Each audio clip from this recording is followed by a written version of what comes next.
You must be absolutely delighted with the recent form. Yes, delighted. Just said that to the players there. The return in the last 10 games, only 1 defeat in 10, is fantastic. A lot of work's went into it, a lot of hard work. Had to stay together through real difficult times, but I think even today, first half I thought we were excellent. Really controlled the game. Probably didn't create as much as I'd like, but at the same time controlled the game. To go into 2-0 was good, and then second half, credit to Motherwell. I thought they made it difficult. We started caused ourselves a few problems. We've been a wee bit sloppy in possession, but I thought Motherwell obviously 2-0 down, threw absolutely everything at it. But I still thought we coped with it reasonably well until we conceded the goal, which is a sloppy goal from our point of view. And then the big moment in the games to obviously then go up the pitch, get the penalty and score. It just calmed everything back down again. So the last sort of 5-10 minutes was a lot more easier to say it, let's just say, rather than the momentum shifting towards Motherwell. So all in all, delighted with everything that's went into it. There's a little break now from league duty. The attention switches to the Scottish Cup, but the return in the last 10 games, like I say, has been incredible with turnaround. But with what we've done is we've gave ourselves a real opportunity now to push on. Tasked before the game to try and get into that top 6. We've still got 10 games to go before that's settled. We need to make sure we keep picking up points quickly and make sure we're in there. You're not far off the European spots. Is that the next target to get yourself in amongst that? The next target is always obviously try and win the next game, but catch the person in front of you. That's been something we've had to do a lot this season because we were at the bottom of the league for a long time, and how quickly or how often it was chopping and changing down the bottom. The full focus was catching the team in front of us, and you see how tight the league is at the moment, how quickly things can change, and I think that's the benefit of trying to take one game at a time. I know it's an old cliche, but when you have that mindset and that mentality, just moving on to the next one and hunting down the team in front. Now, as you look at the league, it's still, until we can't catch the team in front of us, that'll be the full focus to try and do that. Nectar, man of the match today, just kind of really coming into his own at the moment, do you feel? Yeah, he's done really well again today, especially first half. I thought he was everywhere in the first half.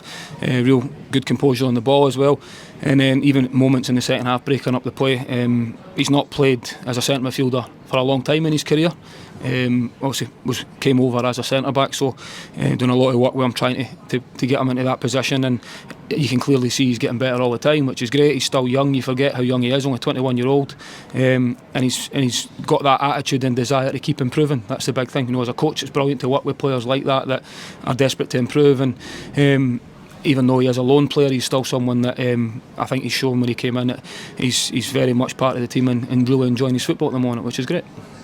There's no indication of Sunderland trying to recall him at this stage. Would you expect him up for the rest of the season anyway? No, he'll still be here, which is great. He needs to keep working hard, keep improving, and I think when you look at what he's done since he's came into the club, he's getting fitter all the time as well, which is a big thing. It's a different fitness required to play in the middle of the pitch than it is to play as a centre back. Different level of intensity, especially in this league. It's a real robust league in the middle of the pitch. There's a lot of energy required to play in there, and I think he's improving every week, which is great, and he needs to keep continuing to do that. There was a report in the week that there was actually no recall for Sunderland. Is that right? Does that give you a bit of peace of mind? Yes, as far as I'm aware. I don't know that 100%, but I think that is the case. Yeah, so which is positive. I think that was the big draw for myself, was trying to get him at the start of the season because of what we believed he could give us, and the challenge for him is to keep improving, keep getting better every single day, and it's my job and the rest of the staff's job to make sure we do that. Well, he's got obviously the bang right on the side of his nose, a bit of a sore one. It'll definitely be sore tomorrow when he wakes up tomorrow. I don't know exactly, but it look a potential broken nose, which is unfortunate. I don't think there's anything in it really. I think he does catch him, but the eyes are fully focused on the ball, and it's just one of these things that happen. But as I say, I think it'll be a sore one tomorrow, but he's up and moving about, and there's no real issue other than the fact that his nose is all over his face, I suppose. Yeah, I thought he'd done really well as well, especially first half. He's not played a lot of football. Dylan's been someone that he obviously came on against St Johnstone just after half time in the game and done well, and he was unfortunate not to play against Rangers. He was in my thinking to do that, but unfortunately he picked up a bit of an illness before the Rangers game, so he wasn't 100%, which is why he didn't stay in the team, having come on against St Johnstone and done well. But I felt what he would give us today is exactly what he did, a bit of control on the ball, and I felt with the way Motherwell having the 3 games in the 1 week this week, that we needed to make sure we dominated the ball and really used that to our advantage and made made Motherwell have to run about a lot, and he's got a lot of composure on the ball and can really dictate where we play. And I thought you've seen that in the first half. Second half, he fatigued. He's not played a lot of football. I think he got a little bit of a bang on his knee as well, but hopefully that's nothing too serious. I don't believe it is. He's up and moving about, so he can be happy with what he done today, having been waiting for his opportunity for such a long time. But he falls into that same category as a lot of the players that haven't been playing as much as they would like to, but still continue to be the best they can be in training. So when they do get the opportunity, they're able to step in, and that's credit to them. So is that sort of a role you've sort of tailored to him? Yeah, no, I think it's something he's demonstrated a lot in the past. Playing up front, especially in a 2. He's never going to be your number 9 focal point striker with his physicality, but what he does do is he's obviously got that pace and anticipation on that last line that if he gets the opportunity, he's really dangerous, and we're benefiting from that at the moment. We're really also benefiting from the fact he's playing with a lot of confidence and a lot of belief in himself again.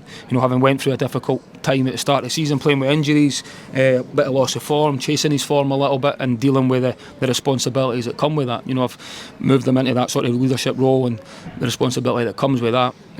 So he came under criticism during the career, which is something he's probably never faced as well. So it's great to see him coming out the other side of that.